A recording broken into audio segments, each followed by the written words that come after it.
Lazima kuna kupitana na watu haraka sana. Wakati wanafunzi wakamwambia, "Kwa nini wasema nao kwa mifano?" 13. Kwa sababu hii nasema nao kwa mifano, kwa kuwa wakitazama hawaoni, na wakisikia hawasikii wala kuelewa. Na neno la nabii Isaya linatimia kwao likisema, kusikia mtasikia wala hamtaelewa, kutazama mtatazama wala hamtaona, maana mioyo ya watu hawa imekuwa mizito, na kwa masikio yao hawasikii, na macho yao wameyafumba, wasije wakaona kwa macho yao, wakasikia kwa masikio yao, wakaelewa kwa mioyo yao, wakaongoka nikawaponya. Bwana Yesu asifiwe sana. Amen. Bwana Yesu asifiwe sana. Amen. Mstari wa 16 anasema hivi, lakini heri macho yenu kwa kuwa yanaona, na masikio yenu kwa kuwa yanasikia. Kwa maana amini nawaambia, manabii wengi na wenye haki walitamani kuyaona mnayoyaona ninyi wasione, na kuyasikia mnayoyasikia ninyi wasisikie. Hebu tufikirie hapo. Ninachotaka kusema kwenye hilo eneo ni nini? Ninaposema shetani anapambana sana na utu wa ndani, viko vitu ambavyo vinatuhudhurisha na kupata connection kwa Mungu moja kwa moja, na vimewekwa ndani yetu kwa ajili ya kupokea siri za Mungu. Ile inaitwa siri ya Injili, kwa lugha inasema nuru ya Injili. Na hata katika maisha ya kawaida haya tunayoishi, ukijua mtu kama hasikii, vitu vingi vitampita. Mtu kama haoni, katika ulimwengu huu kuna vitu vingi hata kuwa na raha nayo. Mtu kama haelewi, yani akili zake zimekuwa refuser, zimeharibika, huyo mtu kuna vitu vingi ambavyo kwenye jamii hawezi kufanya kuvipata. Bwana asifiwe sana. Ni vitu ambavyo kwenye ufahamu wanadamu vikikosekana, ina maana huyu mtu sema ni mlemavu wa macho, mlemavu wa ufahamu, mlemavu pengine wa masikio. Kwenye ulimwengu wa roho, mwili wa utu wa ndani una macho ya ndani yasiyoonekana, sio haya, una masikio, una akili ambazo Mungu anazitumia kukujulisha wewe mambo ya rohoni. Ile akili isipokombolewa, maana yake wewe vitu vya Mungu vingi utakuwa unavisikia, usikii. Unaweza ukawa unaona kabisa Mungu anatembea na anafanya vitu vya ajabu, ila macho yako hayaoni. Unaweza ukawa katikati ya watu wanapokea baraka za Mungu, wewe huelewi kama kuna baraka za Mungu zinapita. Sikiliza, kwenye ibada ambayo kuna nguvu za Mungu zinatembea, unashangaa unasema leo tumemwona Bwana. Sawa? Sikia wewe. Bwana tumepoteana. Nasema hivi, sinakuta kwenye ibada fulani ambayo hata wewe ukitegemea kama yatakayotokea, unasema leo tumemwona Bwana. Si ndio? Ndio wapenda? Leo Mungu tumemwona kwa namna ya pekee ya ajabu. Okay, uliza umemwona Mungu katika lipi? Yaani akwambia alichomwona Bwana kwenye lipi? Haleluya. Haleluya. Unashangaa anachoeleza, kuna mwimbaji mmoja ametia show hapa mbele, ametia show vituko vya ajabu, lazima nimemwona Bwana. Kwenye ibada hii, kale kadada kameimba wewe. Kameimba, yani kameruka nafikiri ndama. Nimemwona Bwana. Alimwona Mungu hiyo step. Au kwenye show. Lakini mwingine anasema na nimemwona Bwana. Leo mtumishi wa Mungu amefundisha neno ambalo maishani mwangu sijawahi kulisikia. Kwamba amesema hivi, na nimejua kwamba linanigusa ni mimi. Na nilipoombewa nimeona nguvu za Mungu zimenifunika, zimenisaidia kunitakasa mahali ambapo palikuwa pangasa sawa. Anaeleza nimemwona Mungu. Utakapoona hivyo, utagundua kwamba kwenye ibada hiyo waliokuwepo watu wote, kila mtu alikuwa anamuona Mungu kwa staili tofauti, kutegemea vinavyomuunganisha na madhabahu vimekaa namna gani kwenye utu wa ndani. Bwana asifiwe sana. Amen. Bwana Yesu asifiwe sana. Amen. Bwana Yesu asifiwe. Ndio maana ukikuta kwenye maisha yako unaweza ukawa siku zote ukiingia kwenye ibada zote unazoingia ambazo Mungu amekusanya watoto wake, unaingia hakuna mabadiliko unayoyaona rohoni, ujue kuna shoti umepiga, au inawezekana connection, muunganiko wako na Mungu haupo, au inawezekana kwamba una muunganiko lakini huwa unazulumiwa kufutiwa kile ulichopewa. Bwana asifiwe. Amen. Bwana asifiwe. Amen. Bwana Yesu asifiwe. Usiridhike na hiyo hali. Yaani mahali hapa Mungu hajapoweka kwamba tuwe tunatazamana kama watu wanauza sura. Hapa tumekuja tukutane na Mungu. Tena hapa kuja useme nakuja wewe. Hatujaja kwenye ibada nimekuja mimi. Umekuja wewe kutoka nyumbani ufike hapa kukutana na Mungu. Na neno la Mungu likutakase, likutengenezee hatua za kuongezeka kumjua Mungu. Amina. Ukikuta umefika kwenye ibada siku zote hakuna maongezeko ya kitu unachopokea kutoka kwa Mungu, kutoka madhabahuni, cha kukubadilisha kwenye kile kinachokusumbua kwenye safari ya kwenda mbinguni, ujue kwamba kuna mahali kuna kifungo, kuna mahali umezingirwa, kuna mahali umesetwa, kuna mahali shetani amekubana kisheria. Lazima. Amen. Bwana asifiwe sana. Amen. Bwana Yesu asifiwe. Amen. Na jambo ambalo linampa nafasi ya kibali shetani kufanya hivyo kwa sababu akijua wewe ni miongoni mwa ambao ni haki yake kukubana. Yaani maana yake wale ambao ni haki yake kukubana ni hivi. Usajili wako juu ya kuitwa mwana wa Mungu hausomi. Vielelezo havikizi vigezo. Vitambulisho vya haki za wana wa Mungu nakuta kwamba havina grade inayoeleweka, havijathibitishwa na TBS ya mbinguni. Haleluya. Amen. Nimepeleka mbali, Bwana nikurudishe.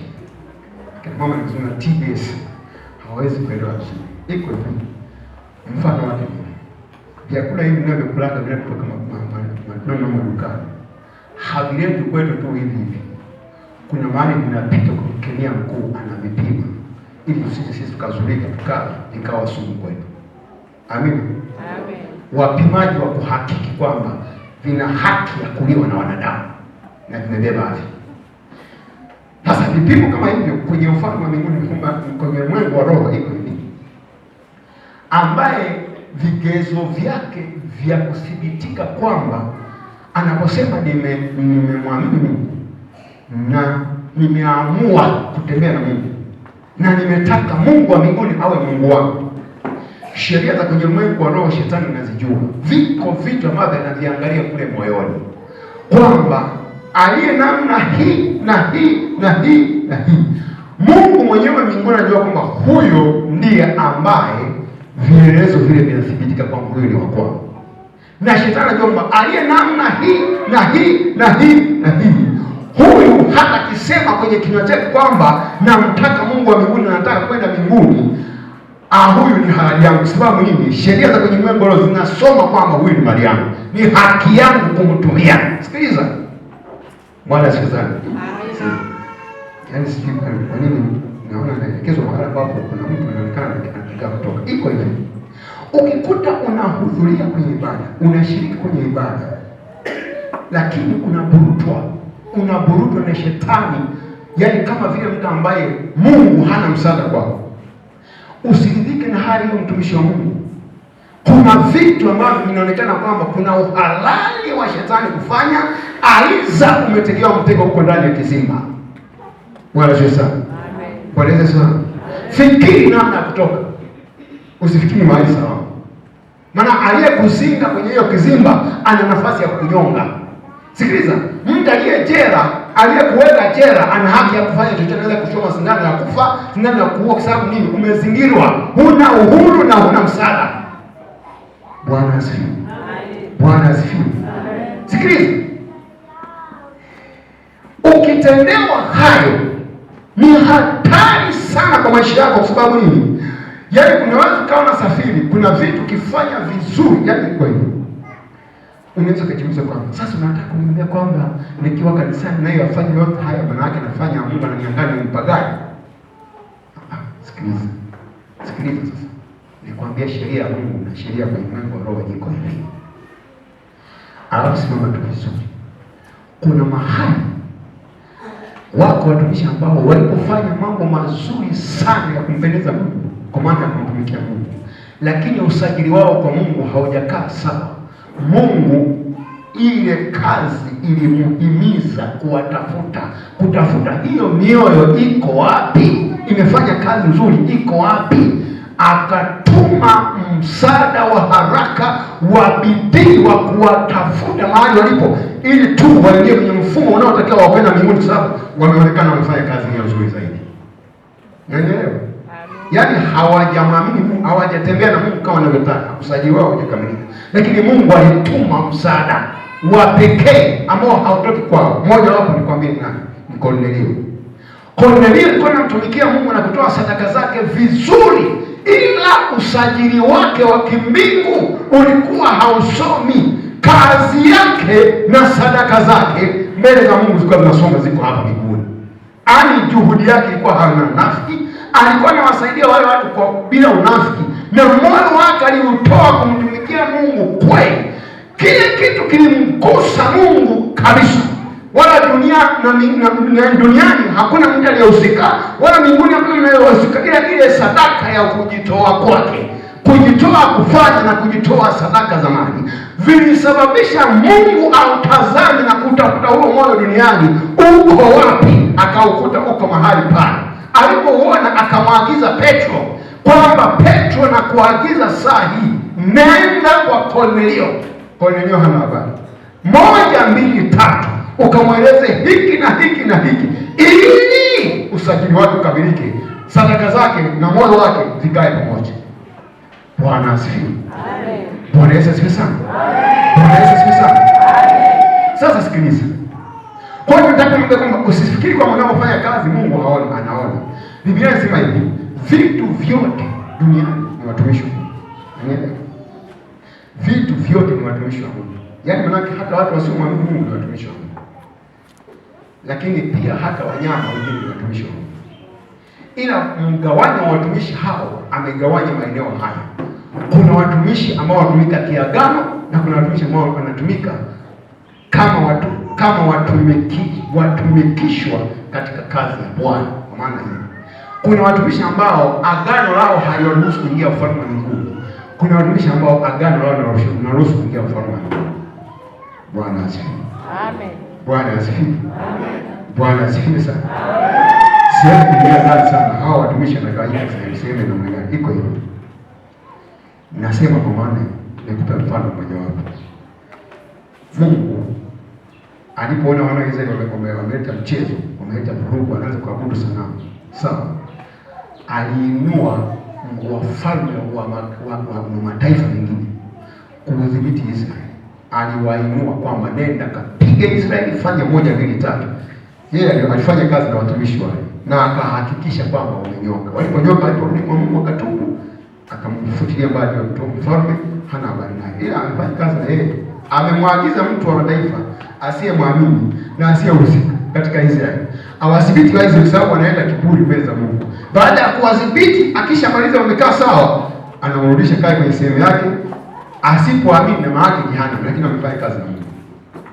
Bwana asifiwe sana. Amen. Bwana Yesu asifiwe sana. Amen. Hao nao watumishi wa Mungu. Tunakumbuka punda silimbeba Yesu, sio? Amen. Punda limbeba Yesu. Wewe mbeba Yesu. Ana sifa duniani kwamba alimbeba Yesu mpaka kumpeleka kwenye hekalu la Yerusalemu, lakini hakuingia ndani ya hekalu kwenda kuabudu. Aliishia mlangoni. Alipofika mlangoni akamtoa Yesu, akamtoa Yesu, yeye akaondoka kaenda zake kule kula majani, lakini Yesu anaingia ndani. Kumbuka alipokuwa anapita kwenye majani na kwenye majani vile wale walipokuwa wanatandika zile nguo, Yesu hakukanyaga kwenye zile nguo, wala utukufu wote ukiwa pale akanyaga, hakukanyaga Yesu. Punda ndani kwa anakanyaga kwa niaba ya Yesu. Unaelewa? Yaani wanasema tunamtandikia Yesu, Yesu hakukanyaga, ila punda alibeba, alikanyaga, akatembea kwenye utukufu wa Yesu kwa muda. heshima yote ya ufalme wa Yesu akaikanyaga, miguu yake kakanyaga namna hii. Wakati Yesu anasema nataka Yesu atembee, lakini Yesu anatembea ananing'inia juu ya punda. Sifa kwa nini? Amefanyika kuwa chombo saa ile cha utukufu kwa ajili ya kumbeba Yesu kumpeleka wapi? Yerusalemu. Kwa maana alifanya kazi na punda kama mtumishi, lakini aliishia mlangoni na mbinguni hawezi kuingia. Bwana asifiwe. Amen. Bwana Yesu asifiwe. Ili mradi unaweza kufanya kazi ya muhimu ya maana mbele za Mungu, na Mungu akaiona kazi hii inasoma mbinguni vizuri. Umesababisha watu waje kwa Yesu wapate kuokoka, wapate kumjua Mungu, wamekuja kanisani, wamebatizwa wengi, lakini wewe ukafanyika kama punda, ukaishia mlangoni, mbinguni usiingie. Bwana Yesu sana. Bwana Yesu sana. Mungu akikutumia hiyo kazi sio ya kipagani, anaisimamia mwenyewe. Yeye sio akili yako, anaisimamia mwenyewe. Wewe ni kama punda, yaani kama kigogo amekaa mgongoni mpaka anafanya kazi. Ukifanya kazi usipigie kretia mstari kwamba kwa kazi hii inampeleka mtu mbinguni. Si kazi inampeleka mtu mbinguni, inampeleka mtu mbinguni kama usajili wake wa waendao mbinguni umekamilika. Sema amina. Amen. Sema amina.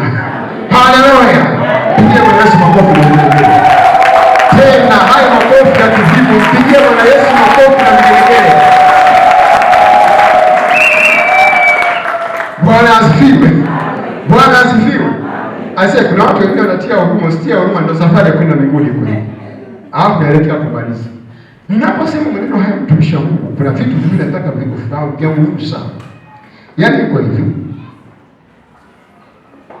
Iko hivi. Roho ambazo zimekamata sana sisi tunaoabudu kanisani na injili imetukutia kanisani, ingine kutoka kwa wazazi wetu, ingine imetukuta tukiwa tumetolewa kule na watumishi wa Mungu, tumekuja kanisani tumebatizwa. Kuna roho inayoitwa elimu, lugha nyingine inaitwa Yesu. Ile roho ndio inayoitwa roho inayosimamia kitu kinaitwa roho ya dini. Watu wanasema roho ya dini, wanafikiri mtu yule aabudu kanisani ndiye ana roho ya dini. Hapana, huyo ni mtu wa Mungu na mtumishi wa Mungu kabisa, aliyenunuliwa kwa, yaani ambaye Mungu amemuumba kwa mfano wake. Yaani hakuna mtu hapa ambaye ndiye dini au amebeba dini, hakuna. Ila ile roho kutoka kwenye roho za shetani, ndio kwenye ulimwengu wa roho ina vitu ambavyo ikivipandikiza ndani ya mtu, sawa, anafanya kitu ambacho kwenye namna ile, yaani anafundishwa kufanya mfano wa watakatifu, matendo ya watakatifu, mambo yote yanayotakiwa wafanyike watakatifu wa Mungu, ila hauruhusu, yaani ile roho hairuhusu moyo wake uingie kwenye hayo kuyaishi. Yaani haya anayofanya roho ile inazuia moyo wake usiruhusu kuishi kwenye hayo anayoyasema, anayoyafundisha, anayoyaimba, anayoyafanya. Ile roho ndio inaweka geti kabisa, sija kukubali kuishi kama anayoyafanya. Kwa sababu akiishi kama anayoyafanya na maisha yake na tabia yake na utu ndani kabeba hayo, huyo mtu tayari kwa ni dhahabu mbele za Mungu, amekuwa ni lulu. Bwana sana. Kwa hiyo inatengeneza, kuna kitu kinaitwa roho ya unafiki, inakaa ndani na kanalizi, inachomeka. Sasa sio kwamba inakuvamia. Roho zinapozingia zinavamiaga, huwezi kuzitafuta wewe, zinakuvamia kwa ajili ya kudhibiti usiende mbinguni. Kwa maana inapoingia huwezi kujua inaingia saa ngapi. Hiyo unakuta kama tabia yako na maisha unayoishi, unaishi maisha ambayo hata wewe mwenyewe unajiuliza kwa hivi mimi namfanyaje? Hivi maana yake nini? Huwezi kunyinasua kwa sababu aliyedhibiti na kuingiza ile vitu ni shetani, usiweza kumweza. Yaani shetani huwezi kumweza bila Yesu. Na leo huwezi kumshinda shetani mbinu zake na plani zake bila Yesu. Fanya ufanyaje, hata kama ni giants, mjanja, una akili, msomi, haiwezekani kumweza shetani na mbinu zake na plani zake za kumdhibiti mwanadamu bila Yesu Kristo. Amina. Amina. Kwa hiyo kinachotokea hapa, ukikuta tabia yako iko hivi, yaani unavyokuwa kanisani, unapoyafanya ya kanisani, kila mtu anasema tumemwona Bwana. Amina. Yaani mama yangu sema nilikuwa kumtumikia Bwana. Ila uhalisia wa tabia yako unapoishi katikati ya jamii au katikati ya watu, ile uhalisia wa utu wako unapofanya kazi maisha ya kawaida, yani kuna tabia